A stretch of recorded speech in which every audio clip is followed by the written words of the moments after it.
지코 추가해. 당시역 아이돌 품평 보고서 직접 공유 지시.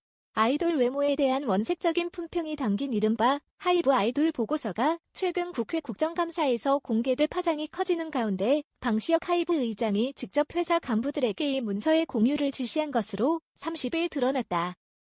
전날 해당 문서를 작성한 것으로 알려진 강명석 전 위버스 매거진 실장이 직책 해제된 상황에서 방 의장에 대한 책임론도 대두될 것으로 보인다.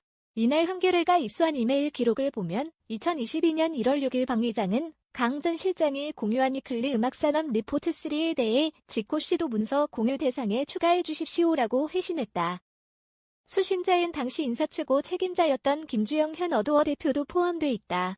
아이돌 그룹 블락비 출신 래퍼 지코가 공유 대상에 포함된 건 그가 2018년 설립한 기획사 KOG, 카즈, 엔터테인먼트가 2020년 11월 하이브에 인수됐기 때문이다.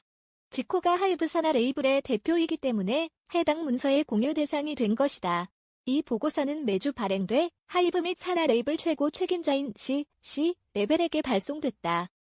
하이브 사정을 잘 아는 가요계 관계자는 지코 스스로 아티스트이기 때문에 거부감을 느낄까봐 회사 인수 초반엔 보고서를 공유하지 않은 것으로 보인다고 말했다.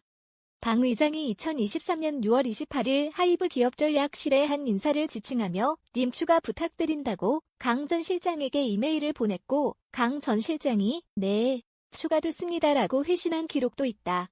방 의장이 직접 해당 문서의 내용을 용인하고 수신자를 관리한 정황이 드러나면서 책임론이 일 것으로 보인다.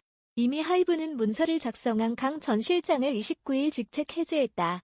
이재상 하이브 대표이사도 여론을 파악하기 위한 목적으로 일부 리더십에게만 한정해 공유되었으나 해당 문서의 내용이 매우 부적절했다며 K-팝 아티스트를 향한 자극적이고 원색적인 표현이 그대로 담긴 점, 작성자 개인의 견해와 평가가 덧붙여진 점, 그리고 그 내용이 문서로 남게 된 점에 대해 회사를 대표해 모든 잘못을 인정하며 책임을 통감하고 있다고 사과했다. 방 의장과 강 전 실장의 이메일 기록과 관련해 하이브는 이재상 대표이사의 사과문 외에 따로 밝힐 내용은 없다고 알려왔다. 지코는 이날 자신의 SNS를 통해 해당 문서를 본 적이 없을 뿐더러 메일 자체를 열람해 본 적이 없다. 수신인에 추가된 사실도 기사를 통해 처음 알게 됐다고 해명했다.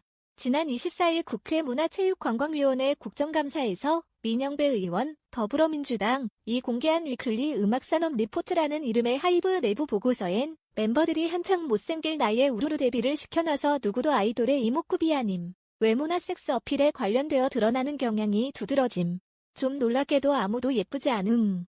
놀랄 만큼 못생겼음 등 원색적인 표현이 들어가 있어 논란이 됐다. 특히 미성년자를 대상으로 한 외모 품평도 포함돼 있어 따가운 질책을 받았다. 한편 이날 열린 어도어 이사회에서 하이브와 대립각을 세우고 있는 류니진 전 어도어 대표의 복귀안이 표결로 부결됐다. 전날 민 전 대표가 자신을 대표이사로 다시 선임해야 한다는 취지로 낸 가처분 신청이 법원에서 각하됐기 때문이다.